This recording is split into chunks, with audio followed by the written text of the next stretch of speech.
ശ്രീ ഗുരുഭ്യോ നമ. ജ്യോതിഷ തീർത്ഥം യൂട്യൂബ് ചാനലിലേക്ക് സ്വാഗതം. വിഷുഫലമാണ് ഇന്ന് പറയുന്നത്. ഉത്രാടം മുക്കാല്, തിരുവോണം, അവിട്ടം പകുതി എന്നീ നക്ഷത്രങ്ങൾ ഉൾപ്പെടുന്ന മകരക്കൂറുകാർക്ക് ഈ വർഷത്തെ വിഷുഫലം എങ്ങനെയാണെന്ന് പരിശോധിക്കാം. 2026 ഏപ്രിൽ മാസം 14 തീയതി ചൊവ്വാഴ്ച രാവിലെ ഉദയത്തിന് ശേഷം 8 നാഴിക 8 വിനാഴികയ്ക്കാണ് ഈ വർഷത്തെ വിഷു സംക്രമം. സൂര്യൻ മീനൻ രാശിയിൽ നിന്നും അതിന്റെ ഉച്ചരാശിയായ മേടൻ രാശിയിലേക്ക് സംക്രമിക്കുന്നതിനെയാണ് വിഷു സംക്രമം എന്ന് പറയുന്നത്. വിഷു സംക്രമം ഉദയത്തിന് ശേഷമാകിയാൽ പിറ്റേ ദിവസമാണ് ഈ വർഷം വിഷു ആഘോഷിക്കുന്നത്. സംക്രമ മുഹൂർത്തത്തിന്റെ അടിസ്ഥാനത്തിൽ പഞ്ചാംഗ ഗണിതപ്രകാരം ഓരോ നക്ഷത്രങ്ങൾക്കും ഗുണങ്ങളും ദോഷങ്ങളും പ്രത്യേകമായി പറയുന്നുണ്ട്. 27 നക്ഷത്രങ്ങളിൽ 9 നക്ഷത്രങ്ങളെ ശൂലം എന്നും 18 നക്ഷത്രങ്ങളെ ഷഡ്കം എന്നും ആചാര്യന്മാർ വേർതിരിക്കുന്നു. അവിട്ടം, ചതയം, പൂരുട്ടാതി എന്നീ നക്ഷത്രങ്ങളെ ആദി ശൂലമായിട്ടും അതിനുശേഷമുള്ള 6 നക്ഷത്രങ്ങളെ ആദി ഷഡ്കമായിട്ടും അതിനുശേഷം 3 നക്ഷത്രങ്ങളെ മധ്യശൂലമായിട്ടും പിന്നീട് 6 നക്ഷത്രങ്ങളെ മധ്യ ഷഡ്കമായിട്ടും അതിനുശേഷമുള്ള 3 നക്ഷത്രങ്ങളെ അന്ത്യശൂലമായിട്ടും അവസാനത്തെ 6 നക്ഷത്രങ്ങളെ അന്ത്യഷഡ്കമായിട്ടും തിരിക്കുന്നു. ഇതിൽ ശൂലം വിഭാഗത്തിൽപ്പെട്ട 9 നക്ഷത്രങ്ങൾക്കും ഗുണഫലങ്ങൾ കുറവും ദോഷഫലങ്ങൾ കൂടുതലുമായിരിക്കും. ഷഡ്കം വിഭാഗത്തിൽപ്പെട്ട 18 നക്ഷത്രങ്ങൾക്കാകട്ടെ ഗുണഫലം ഏറിയിരിക്കും. മകരക്കൂറിൽപ്പെട്ട ഉത്രാടം മുക്കാല്, തിരുവോണം, അവിട്ടം പകുതി ഇതില് ഉത്രാടവും തിരുവോണവും അന്ത്യ ഷഡ്കത്തിൽപ്പെട്ട നക്ഷത്രങ്ങളാണ്. അവിട്ടം ആദിശൂലത്തിൽപ്പെട്ടത്. അതുകൊണ്ട് തന്നെ ഈ കൂറിൽപ്പെട്ട എല്ലാ നക്ഷത്രക്കാർക്കും ഒരേ അനുഭവം അല്ല വിഷുഫലം പറയുന്നത്. ഉത്രാടം, തിരുവോണം നക്ഷത്രങ്ങൾ അന്ത്യ ഷഡ്കത്തിൽ ഉൾപ്പെടുന്നതാകിയാൽ അവർക്ക് ധാരാളം ഗുണഫലങ്ങളാണ് പറയുന്നത്. ഈ നക്ഷത്രങ്ങളുടെ ഗുണദോഷ ഫലങ്ങൾ എങ്ങനെയൊക്കെയാണെന്ന് നോക്കാം. അന്ത്യ ഷഡ്കത്തിൽപ്പെട്ട ഉത്രാടം, തിരുവോണം എന്നീ നക്ഷത്രത്തിൽ ജനിച്ചവർക്ക് വലിയ ഭാഗ്യാനുഭവങ്ങൾ പറയുന്നു. ജനങ്ങളുടെ നേതൃപദവി ഏറ്റെടുക്കാനുള്ള അവസരം ഈ വിഷു വർഷം അവർക്ക് വന്നു ചേരും. തദ്ദേശ സ്വയംഭരണ സ്ഥാപനങ്ങളിലോ അല്ലെങ്കിൽ പ്രാദേശികമായ സംഘടനകളിലോ ഒക്കെ നേതൃപദവി ഏറ്റെടുക്കുവാനും അത് വിജയിപ്പിക്കുവാനും ഈ കൂറുകാരെ കൊണ്ട് കഴിയുന്നതാണ്. ധാരാളം ആളുകളുടെ പ്രീതിയും അംഗീകാരവും ഇവർക്ക് ലഭിക്കും. സമൂഹത്തിൽ മറ്റുള്ളവരാൽ ഇവർ ബഹുമാനിക്കപ്പെടും. ജനപദങ്ങൾ ഈ കൂറിൽപ്പെട്ടവരെ ശരിയായ രീതിയിൽ നേതാവായി അംഗീകരിക്കും.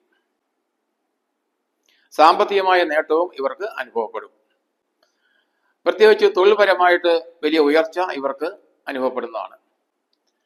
ഈ വിഷു വർഷക്കാലത്ത് തൊഴിൽ രംഗത്ത് ബുദ്ധിമുട്ട് അനുഭവിക്കുന്നവരായി ഈ കൂറിൽപ്പെട്ടവർ ആരും തന്നെ ഉണ്ടാകുന്നതല്ല. ഈ കൂറിൽപ്പെട്ട എല്ലാവർക്കും തന്നെ ഈ വിഷുക്കാലം തൊഴിൽപരമായിട്ട് വലിയ ഉന്നതി അനുഭവപ്പെടും. പുതിയതായി ജോലി ആഗ്രഹിക്കുന്നവർക്ക് ഈ ഒരു വർഷക്കാലത്തിനിടയിൽ അവർക്ക് അർഹതപ്പെട്ട ഒരു ജോലി ലഭിക്കും. ഇപ്പോഴുള്ള ജോലി മാറ്റി മെച്ചപ്പെട്ട ഒരു ജോലി ആഗ്രഹിക്കുന്നവർക്കും അതിന് അനുകൂലമായ ഒരു വർഷമാണ് വരാൻ പോകുന്നത്. തൊഴിൽ രംഗത്ത് ഈ കൂറുകാർ അനുഭവിച്ചു വരുന്ന ബുദ്ധിമുട്ടുകളും പ്രയാസങ്ങളും ഒക്കെ പെട്ടെന്ന് തന്നെ ഇല്ലാതാവും. സഹപ്രവർത്തകരുടെയും മേലധികാരികളുടെയും സഹായം കൊണ്ട് വലിയ നേട്ടം തൊഴിൽ രംഗത്ത് ഇവർക്ക് നേടിയെടുക്കുവാൻ സാധിക്കും. ഉന്നത സ്ഥാനത്തേക്ക് എത്തുവാനുള്ള യോഗവും ഇവർക്ക് കാണുന്നുണ്ട്. പ്രമോഷനും സ്ഥലമാറ്റവും ഒക്കെ ആഗ്രഹിക്കുന്ന ഈ കൂറിൽപ്പെട്ടവർക്ക് ഈ വർഷം അനുകൂലമാണ്. സാമ്പത്തികമായ നേട്ടം ഉണ്ടാകുന്ന രീതിയിൽ തൊഴിൽ രംഗത്ത് വലിയ പുരോഗതി ഇവർക്ക് അനുഭവപ്പെടും. സാമൂഹ്യ രാഷ്ട്രീയ രംഗത്ത് അല്ലെങ്കിൽ മറ്റുള്ള പൊതുരംഗത്ത് പ്രവർത്തിക്കുന്നവർക്കൊക്കെ ഈ വർഷം വലിയ ഗുണഫലങ്ങളാണ് നൽകുന്നത്. ഉന്നത സ്ഥാനത്ത് എത്തിച്ചേരുവാൻ ഇവരെ കൊണ്ട് കഴിയുന്നതാണ്. അതുപോലെ കലാ കായിക രംഗത്ത് പ്രവർത്തിക്കുന്നവർക്കും വിദ്യാർത്ഥികൾക്കും യുവാക്കൾക്കും ഒക്കെ ഈ വർഷം വളരെ അനുകൂലമാണ്. കലാവാസന പ്രകടിപ്പിക്കുന്നതിന് കൂടുതൽ അവസരങ്ങൾ ലഭിക്കും. കായിക രംഗത്ത് മികച്ച സേവനം നടത്തുന്നതിന് ഇവർക്ക് അനുകൂലമായ സമയമാണ്. പ്രശസ്തി പത്രങ്ങളോ അവാർഡുകളോ ഒക്കെ ലഭിക്കുവാൻ ഈ നക്ഷത്രങ്ങളിൽപ്പെട്ടവർക്ക് ഈ വിഷുക്കാലം അനുകൂലമാണ്. ബന്ധുഗുണവും ഇവർക്ക് അനുഭവപ്പെടും. വളരെ കാലമായി കൂടുതൽ അടുപ്പം കാത്തു സൂക്ഷിക്കാത്ത ബന്ധുക്കളുമായിട്ട് കൂടുതൽ അടുക്കുന്നതിനും അവരുമായിട്ട് സഹകരിക്കുന്നതിനും ഈ വർഷം അവസരമുണ്ടാകും. ബന്ധുക്കളുമായി സഹവാസം ചെയ്യുന്നതിനുള്ള അവസരവും ഇവർക്ക് ലഭിക്കുന്നതാണ്. കുടുംബത്തിൽ വലിയ ഐശ്വര്യ വർധനവ് അനുഭവപ്പെടും. ഈ ഒരു വർഷക്കാലം വലിയ പ്രൗഢിയോടുകൂടി ജീവിക്കുവാൻ ഈ നക്ഷത്രക്കാർക്ക് സാധിക്കും. ഉന്നത സ്ഥാനത്തുള്ളവരുമായിട്ട് ബന്ധങ്ങൾ സ്ഥാപിക്കുവാനും സമൂഹത്തിൽ പേരും പ്രശസ്തിയും കൂടുതലായി ഉണ്ടാക്കുവാനും ഈ കൂറുകാർക്ക് സാധിക്കുന്നതാണ്. ദാമ്പത്യ രംഗത്തും കൂടുതൽ ഉണർവ് ഈ നക്ഷത്രക്കാർക്ക് അനുഭവപ്പെടും. ദാമ്പത്യ ക്ലേശം അനുഭവിക്കുന്ന ദമ്പതിമാർക്ക് അതെല്ലാം പരിഹരിച്ച് സമാധാനപൂർണമായ ഒരു ജീവിതം നയിക്കുവാൻ ഈ വിഷു വർഷക്കാലം സഹായിക്കും. നഷ്ടപ്പെട്ടു എന്ന് കരുതിയ സ്വത്തുക്കള് വീണ്ടെടുക്കുവാൻ ഈ നക്ഷത്രക്കാർക്ക് സാധിക്കുന്നതാണ്. സാമ്പത്തികമായ വലിയ നേട്ടം ജീവിതത്തിൽ വന്നു ചേരും. എല്ലാ കാര്യത്തിലും വിജയം നേടുവാൻ ഇവരെ കൊണ്ട് സാധിക്കും. ആഗ്രഹിക്കുന്ന കാര്യങ്ങളൊക്കെ നേടിയെടുക്കുവാനുള്ള അവസരം വന്നു ചേരും. അഭീഷ്ട കാര്യങ്ങളൊക്കെ സാധിച്ചെടുക്കാനുള്ള അവസരമാണ് ഈ വിഷു വർഷക്കാലം. കുടുംബത്തിൽ മംഗളകർമ്മങ്ങൾ നടത്തുവാൻ ഇടയാകും. പുതിയ വീട്, വാഹനം ഇതൊക്കെ സ്വന്തമാക്കുവാൻ ഈ കൂറിൽപ്പെട്ടവർക്ക് കഴിയുന്നതാണ്. ഈ കൂറിൽപ്പെട്ട അവിട്ടം നക്ഷത്രം ആദിശൂലത്തിൽപ്പെട്ട നക്ഷത്രമാകിയാൽ വലിയ ഗുണഫലങ്ങളൊന്നും വിഷുഫലത്തിൽ പറയുന്നില്ല.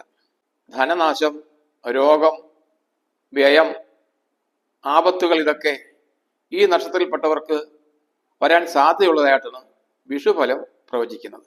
ഇക്കൊല്ലത്തെ വിഷു മുതൽ അടുത്ത വർഷത്തെ വിഷു വരെയുള്ള ഫലമാണ് വിഷുഫലമായിട്ട് നാം പരിഗണിക്കുന്നത്. ഈ ഫലത്തോടൊപ്പം തന്നെ ചാരഫലവും നമുക്ക് അനുഭവപ്പെടുന്നതാണ്.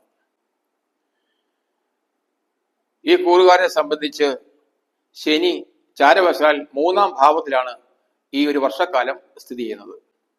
3-ാം ഭാവത്തിൽ സ്ഥിതി ചെയ്യുന്ന ശനി ധാരാളം ഗുണഫലങ്ങൾ ഇവർക്ക് നൽകുന്നതാണ്. ശനീശ്വരന്റെ അനുഗ്രഹം ഇവർക്ക് കൂടുതൽ സൗഭാഗ്യങ്ങൾ ജീവിതത്തിൽ നൽകും. ആരോഗ്യരംഗത്ത് മികച്ച അനുഭവം ശനിയുടെ 3-ാം ഭാവ സ്ഥിതി മൂലം ഇവർക്ക് ഉണ്ടാകുന്നതാണ്. രോഗദുരിതങ്ങളൊക്കെ ഇല്ലാതായി ആരോഗ്യകരമായ ഒരു ജീവിതം നയിക്കുവാൻ 3-ാം ഭാവത്തിലെ ശനി ഇവരെ സഹായിക്കും എന്നുള്ളതിനാൽ വിഷുഫലത്തിൽ പറയുന്ന ദോഷഫലങ്ങൾ കാര്യമായി ഇവർക്ക് അനുഭവപ്പെടാൻ സാധ്യതയില്ല. അതുപോലെ അഭീഷ്ടകാര്യസിദ്ധിയും 3-ാം ഭാവത്തിലെ ശനിയുടെ ചാരഫലമാണ്. ധാന്യങ്ങളുടെ ലാഭവും 3-ാം ഭാവത്തിൽ നിൽക്കുന്ന ശനി നൽകുന്നു. അതുകൊണ്ട് തന്നെ ആദിശൂലത്തിൽപ്പെട്ട ദോഷഫലങ്ങൾ കാര്യമായി അനുഭവപ്പെടാതെ ശനീശ്വരൻ നൽകുന്ന ശുഭഫലങ്ങൾ കൂടുതലായി അനുഭവിക്കുവാൻ അവിട്ടം നക്ഷത്രക്കാർക്ക് ഇടവരും. 7-ാം ഭാവത്തിലേക്ക് മാറുന്ന വ്യാഴം ഉച്ചസ്ഥനായി നിന്നുകൊണ്ട് ധാരാളം ശുഭഫലങ്ങൾ ഈ കൂറുകാർക്ക് നൽകുന്നതാണ്. ബുദ്ധിയുടെയും വാക്കിന്റെയും നിപുണത ഇവർക്ക് ജീവിതത്തിൽ വലിയ വിജയങ്ങൾ നേടിക്കൊടുക്കും. ധനലാഭവും സ്ഥാനാന്തര പ്രാപ്തിയും ഒക്കെ 7-ാം ഭാവത്തിലെ വ്യാഴത്തിന്റെയും ചാരഫലമാണ്. ഉച്ചസ്ഥനായി നിൽക്കുന്ന വ്യാഴം കൂടുതൽ സൗഭാഗ്യങ്ങൾ ഈ കൂറുകാർക്ക് നൽകും എന്നതിൽ സംശയമില്ല. അതുകൊണ്ട് തന്നെ ഈ വിഷുവർഷക്കാലം ഈ കൂറിൽപ്പെട്ടവർക്ക് ധാരാളം ശുഭഫലങ്ങൾ അനുഭവിക്കാൻ ഇടവരും. കാര്യസിദ്ധിയും ധനലാഭവും അംഗീകാരവും എല്ലാം ഈ കൂറുകാർക്ക് ഈ വിഷുക്കാലത്തിൽ പൊതുവെ അനുഭവപ്പെടുന്നതാണ്. വരുന്ന ഒരു വർഷക്കാലം ഈ കൂറിൽപ്പെട്ടവർക്ക് എല്ലാവിധ സൗഭാഗ്യങ്ങളും അനുഭവിക്കാൻ ഇടവരട്ടെ എന്ന് മഹാദേവനോട് പ്രാർത്ഥിക്കുന്നു. ശംഭോ മഹാദേവ. ഈ വീഡിയോ ഇഷ്ടപ്പെട്ടെങ്കിൽ സബ്സ്ക്രൈബ് ചെയ്യുക, ലൈക്ക് ചെയ്യുക, ഷെയർ ചെയ്യുക. ഓൺലൈൻ കൺസൾട്ടേഷനായി എൻ്റെ വാട്സാപ്പ് നമ്പറുമായി ബന്ധപ്പെടുക.